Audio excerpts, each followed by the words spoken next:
মাংস দিয়ে যারা আলু খেতে খুব ভালোবাসে এই রেসিপিটা তাদের জন্যই। ক্রিসমাসে থাকা নটালেটের এজ দিয়ে আজকে বানাচ্ছি শেপার্ডস পাই। যেরকম সহজ রেসিপি, খেতেও ততটাই ফাটাফাটি। প্রথমেই তেল আর বাটার গরম করে রসুন কুচি, পেঁয়াজ কুচি একটু ভেজে মাটন কিমা দিয়ে 7-8 মিনিট ভেজে নেব। চাইলে চিকেন বা অন্য মাংসের কিমাও ইউজ করা যেতে পারে। গাজর, নুন, মরিচ গুঁড়ো, মিক্সড হার্বস দিয়ে একটু নাড়াচাড়া করে দেব মটরশুঁটি আর টমেটো পিউরি। টমেটো কেচাপও দেবো 1 চামচ মতো। 10 থেকে 12 মিনিট ধরে একটু কষে তেল ছেড়ে আসলে একটা ফ্ল্যাট বেকিং ডিশের মধ্যে ঢেলে ফ্ল্যাট করে রাখবো। মাংস তো বানানো হয়ে গেছে, এবার বানাবো আলু।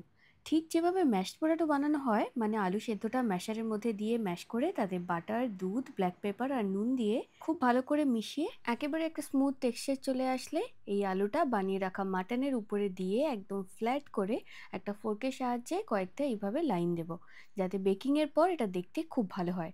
হাই হিটে 25 মিনিটের জন্য বেক করে নিলেই শেপার্ডস পাই একদম তৈরি। উপর থেকে একটু পার্সলি ছড়িয়ে সার্ভ করেছি। সত্যি বলতে ক্রিসমাসের এই পুরো সিরিজটার মধ্যে যদি আমার সব থেকে ফেভারিট কোনটা জানতে চাও, তবে বলবো এই শেপার্ডস পাই।